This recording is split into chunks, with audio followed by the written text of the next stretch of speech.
प्राथमिकता के रूप में फैमिली प्लानिंग इंस्टीट्यूशन डिलीवरी किया जाएगा। सेम तो नहीं ना लाएगी, रात यूज हो रहा है ना सर, यूज हो रहा है परिवार को का कोई साधन नहीं है। तो ये तस्वीरें आप देख रहे हैं काके सीएससी की, जहां की बांध्याकरण कराने के लिए जो है जो महिलाएं सहिया बहन है उसको जो है एक टारगेट दिया जाता है। उस टारगेट को अगर पूरा नहीं करती है तो उसको जो है बेहतर प्रदर्शन नहीं करने के लिए एक लेटर निकाला गया। जो महिलाएं सहिया महिलाएं जो नहीं एक भी पेशेंट को नहीं ला पाए उसके लिए जो है आप 15 अप्रैल तक का डेट दिया गया है कि आप 15 अप्रैल तक अपने प्रदर्शन को बेहतर करें और बांध्याकरण में ज़्यादा से ज़्यादा मरीज को लाएं, तभी जो है आपको नौकरी पे रखे जाएंगे। उसको लेकर जो डॉक्टर अजीत हैं जो यहाँ के इंचार्ज हैं उनके खिलाफ जो है जितनी सहिया महिलाएं हैं वह जो है नारेबाजी कर रहे हैं। इस पूरे मामले को लेकर क्या कुछ कहना है सहिया महिलाओं का और क्या कुछ कहना है डॉक्टर अजीत का, यह कुछ आप देखिए। इस तरीके का आरोप है, क्या कहिए? ये सभी बातें गलत है। एमडी एनएचएम के निर्देश के अनुसार सभी सहिया को वार्षिक टारगेट दिया हुआ है पॉपुलेशन के अनुसार, और यहाँ का जो 1200 ट्यूब लाइगेशन का टारगेट है जो पिछले साल 205 हुआ था, इस साल करीबन 400 के आसपास है। तो मार्च तक हम चाहते थे कि कैंप मोड में जो हो सके सो हो जाए। किसी ने अफवाह फैला दी कि 1200 कराना है, लेकिन जो संभव होगा वही हो सकेगा और उसके लिए प्रेस नहीं किया जा रहा है। लेकिन हर साल सहिया और सहिया साथी का रिन्यूअल के बाद उनका नवीनीकरण डीपीसी के द्वारा किया जाना है, जो मेरे द्वारा नहीं किया जाता। मेरे कार्यकाल में 1 साल के बाद, चूँकि 1 साल हो गया मुझे, तो इसमें एक रूल है कि बिना नवीनीकरण के आप उसका पेमेंट अगर कीजिएगा तो हो सकता है वित्तीय अनियमितता का चार्ज आप पर लग जाए। तो अगर वित्तीय नवीनीकरण का कागज़ डीपीसी के द्वारा उपलब्ध नहीं होता है तो फिर जनवरी से भुगतान करना मेरे लिए संभव नहीं हो सके। तो उसमें कुछ लोगों का चिन्हित करके नाम डाला गया कि ये 80 सहिया नॉन परफॉर्मिंग है। इसके बारे में आप अपना मंतव्य डीपीसी अभी देंगे, जो अभी तक प्राप्त नहीं हुआ। इसमें किसी को टर्मिनेट नहीं किया गया। कैसे आंकड़ा कैसे निकाले? ये आंकड़ा उनके वर्क टारगेट से, एनुअल टारगेट जो वर्क हुआ है पर मंथ, उसके अनुसार निकला। अब आगे जो 71 है उसके खिलाफ जिस तरीके से विरोध हो रहा है? नहीं, विरोध नहीं हो रहा है। दरअसल उसमें भी अभी फैमिली प्लानिंग वर्क हुआ है और ये लिस्ट निकले करीबन 1 महीना हो गया है। तो अगर उसमें किसी का सुधरेगा तो डाटा ऐड कर दिया जाएगा और उसके बाद डीपीसी के लेवल पर इस पर समीक्षा होगी। मेरा उसमें कोई हस्तक्षेप नहीं रहेगा। सर, जो टारगेट आप बता रहे हैं बांध्याकरण की लाना, एक सहिया को कितने? ये पॉपुलेशन बेस्ड है। एक सहिया 1000 पर रहती है तो इसमें बांध्याकरण ही नहीं रहता है, एनएस भी रहता है, उसमें कॉपर्टी रहता है। ये कोई कंपल्सन नहीं है कि आप लाइए। मोडेलिटी ऑफ कंट्रासेप्शन जो है वो आपको देना पड़ेगा। आपको ये बताना पड़ेगा किस एलिजिबल कपल को क्या आप दे रहे हैं। 1200 टारगेट है तो 1200 तो नहीं होने जा रहा है। शायद मोटी थी या कोई दिक्कत था, लेकिन ये एक डॉक्टर समरीना कमल हैं जो आई थी ट्यूबलाइगेशन कैंप में, जिसके बारे में पूर्व में ही सिविल सर्जन से हमको आग्रह किया गया था कि इनको कैंप हेतु न भेजा जाए। लेकिन ऐसे चिकित्सक आके अगर इस तरह की परिस्थिति पैदा कर देते हैं तो ये मामला जिला स्तर से देखा जाना है, न कि मेरे स्तर से। और इस संबंध में सिविल सर्जन को भी पत्र मेरे द्वारा भेजा गया है 8 फरवरी को। पत्रांक है 54। और कितने को रखा जाना है? रिटेन कितने लोगों? सभी लोग रहेंगे। इसमें केवल वर्क रिव्यू होगा और वर्क रिव्यू मेरे स्तर से नहीं होगा, डीपीसी के स्तर से होगा। इनके प्रदर्शन की समीक्षा की जाएगी? नहीं, इनके कार्य प्रदर्शन की समीक्षा डीपीसी करेंगे। इनके अन्य कार्य में कौन कौन लोग हैं? डीपीसी पोस्ट है, डीपीसी एक पोस्ट है, डॉक्टर प्रीति करके हैं चौधरी, वो रिव्यू करेंगे, उन्हीं को पावर है। अच्छा सर, जब इन लोगों को जब यहाँ बहाल किया गया था, हाँ, उस वक्त टारगेट बताया गया था कि इतना? नहीं, हर साल ये लोग पूछ लीजिए, सभी सहिया 5 साल 10 साल से हैं, इनका हर साल नवीनीकरण होना है, हर साल, ठीक है। और ये चिट्ठी है सरकार की एमडी एनएचएम की कि नवीनीकरण के बाद ही इनको दूसरे साल के लिए रखा जाएगा। ये हमारा लेटर नहीं, रिन्यूअल होता है। अब हमने, चूँकि हम 1 साल प्रभारी रहे, तो हम तो पेपर देखेंगे ना कि इनका नवीनीकरण हुआ कि नहीं पिछले साल, क्योंकि वेतन तो हम दे रहे हैं। और कार्य समीक्षा डीपीसी देख रही हैं।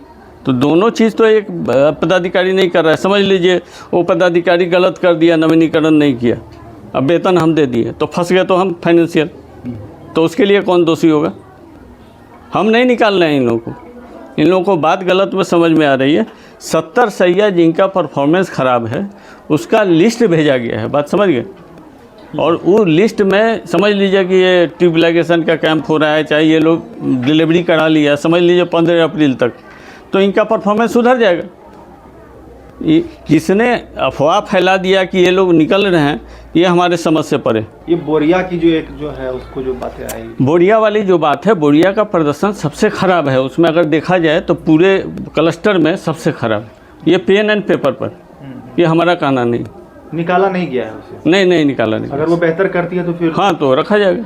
अच्छा सर, सैया लोगों का आरोप है कि जब वो आपसे मिलने जाती है तो आप उनके साथ मिसबिहेव, नहीं गलत बात है। रूम से सुन लीजिए, जब आती हैं इनका जो इंस्टीट्यूशन डिलीवरी का पेपर, उसी समय हम साइन करते हैं सामने में। इनका पेमेंट जो भी ड्यू रहता है चेक इन होके इनके अकाउंट में जाता है, ऑनलाइन जाता है, कैश नहीं जाता है, पूछ लीजिए। अच्छा, बीच में एक बीटीटी है, वो कुछ गलत कैलकुलेट करके ज़्यादा पेमेंट कर दिया, उसको इनके नए वाला मानदेय में माइनस करके इनके अकाउंट में क्रेडिट कर दिया जाएगा। तो इसमें गलत कहाँ हो रहा है ऑफिस से? और कोई अफवाह फैला दे कि 70 टर्मिनेट हो रहा है, अब किसने अफवाह फैलाया हम पता लगाते हैं। मोबाइल में क्या लिखा हुआ है? नॉन परफॉर्मिंग सही है, ये कहाँ लिखा है कि टर्मिनेट हो जाएगा? मैंने परफॉर्मिंग, नॉन परफॉर्मिंग वर्ड समझिए। अगर इंग्लिश अप्रैल तक इनके पास समय है कि 15 अप्रैल तक, हाँ 15 अप्रैल, सुन लीजिए, 15 अप्रैल तक इनके पास समय है कि वर्क परफॉर्मेंस सुधार लें। उसके बाद डीपीसी अपना करके हमको भेज देंगे नवीनीकरण चार्ट। नवीनीकरण चार्ट आ जाएगा तो आ जाएगा, पुनः ये रहेंगे अपने पद पर। अभी भी हैं ही, अभी भी हैं। तो इनको कोई डर नहीं, कोई डर नहीं है, कोई डर नहीं, किसी की नौकरी नहीं गई। ठीक है। सैया मेरा सहेली है, उसका थी पूरा पेपर बन गया, और पेपर बनने के बाद इसका ऑपरेशन हुआ। ऑपरेशन होने के बाद बेहोशी का सुई दिलवा गया और पेट फाड़ लिया और बोली मोटी औरत है तो मोटी औरत का ऑपरेशन नहीं होता है सर। फिर से सिलाई कर दिया, मतलब ऑपरेशन करने के लिए पेपर पूरा बना दिए, और पेपर बना के पूरा बेहोशी में सुला के और चीर लिया, चीर फाड़ के ऑपरेशन फिर से कर दिया कि नहीं मोटी औरत है, कल आइएगा। तो ऐसा हो सकता है सर?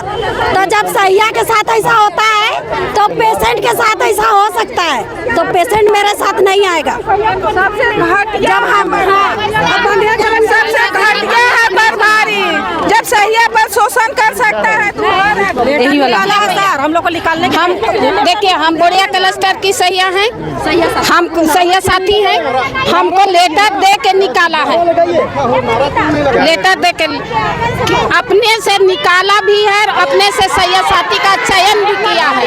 पता लग रही है कि इस तरह अगर बना के इसको निकाला गया है, हमने कहा ना है कि नहीं हटाए। हम लोग का मांग कुछ नहीं है, हम लोग का 71 सैया का नाम लिस्ट में निकाल दिया है कि 71 सैया काम नहीं कर रही है, बंध्याकरण नहीं कर रही है, एनएसबी नहीं करा रही है, और 3 महीना का पैसा नहीं मिला है, 3 महीना का 4 महीना का पैसा नहीं दिया है। 2000 रुपया में प्रभारी को दर्द लगता है पैसा देने के लिए। अगर 10,000 रहता है तो उसको क्या हाल होता? सही से नहीं देता। सैया इतना दिन रात मेहनत करती है, उसको 2000 देने में क्या तकलीफ है? क्या पैसा किया है, रोका है? 2006 से काम किए हैं और 2024 में हम लोग को कैसे निकाला जाएगा? कैसे निकाला जाएगा? हम लोग 2 साल से फ्री किए हैं, 10 साल से। कैसे हम लोग को चुना? 2000 वो होता कौन है सैया को निकालने वाला? कौन होता है? कोई नहीं होता, उसका कोई हक नहीं है। निकालने का लिस्ट दिया है, निकाल दे। पूछिए उनसे, पूछिए काहे निकाला। कैसे काम कर रहे हैं हम लोग, और अभी बोलता है कि इन लोग नहीं करेगा, सैया को निकाल दिया जाएगा। तो हम लोग को चुने का टाइम में काहे चुना, और अभी काहे निकाल दे रहा है? हम लोग को भी कुछ कुछ चाहिए, हम लोग को कुछ चाहिए, हम लोग को 2000 में खटते हैं, अभी तो निकाल दे रहा है हम लोग को। अभी हम लोग कहाँ जाएंगे? काहे बार बार ऐसा कर रहा है हम लोग को? जवाब दीजिए। जब सहिया के साथ ऐसा होता है तो पेशेंट के साथ कैसा होगा? आप बताइए। सहिया के साथ होता है वैसा तो पेशेंट के साथ कैसा होगा?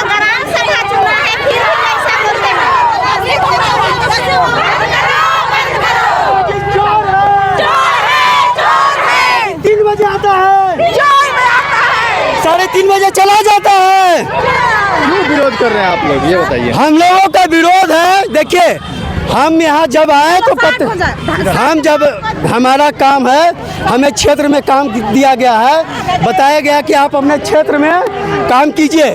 हम अपने क्षेत्र में मलेरिया स्लाइड का काम कर रहे हैं। तब हमें पता चला कि यहाँ पे सारे सहिया साथी सहिया का धरना प्रदर्शन चल रहा है। आनन फानन में हमने यहाँ आया क्योंकि हम एक संगठन का प्रखंड सेक्रेटरी में हैं। इनका शोषण इतना ज़बरदस्त हो चुका है कि हमारे सहिया साथी और सहिया बर्दाश्त से बाहर हो चुकी है। तब ये आज जो ये जन सैलाब देख रहे हैं, ये सब यहाँ आए हुए हैं। इनको प्रोत्साहन राशि नहीं मिल रहा है, इनको काम किया हुआ पैसा का राशि, इनको कोई वेतन नहीं है, किसी तरह का कोई वेतन नहीं है। ये अगर डिलीवरी के लिए लाते हैं, ये अगर बंधियाकरण के लिए लाते हैं तभी इनको पैसा, नहीं तो नहीं पैसा है। लेकिन इनका कहना है आप क्यों इनको मानसिक दबाव दिए? 71 सहिया को लिख कर दिए गए हैं कि इनका वर्क परफॉर्मेंस बहुत ही खराब है, इनको यहाँ से मुक्त किया जाए। जब एक ग्राम सभा इनको नियुक्त किया है, इनको हटाने की क्या क्षमता है कि एमडी तक नहीं हटा सकते हैं। इनको ग्राम सभा ही हटा सकते हैं और ग्राम सभा ही नियुक्त कर सकते हैं। लेकिन ये अपने दायरे से हटकर, जो इनका दायरा है, जो इनका पद है, उनसे हटकर ये इस तरह का काम किए हुए हैं। मेरा नाम अखिलेश प्रसाद है, मैं यहाँ निगरानी निरीक्षक हूँ और झारखंड चिकित्सा जन स्वास्थ्य कर्मचारी संघ का प्रखंड सेक्रेटरी हूँ। लाइव लगातार के वीडियो को लाइक करें, सब्सक्राइब करें और बेल आइकन को दबाना न भूलें।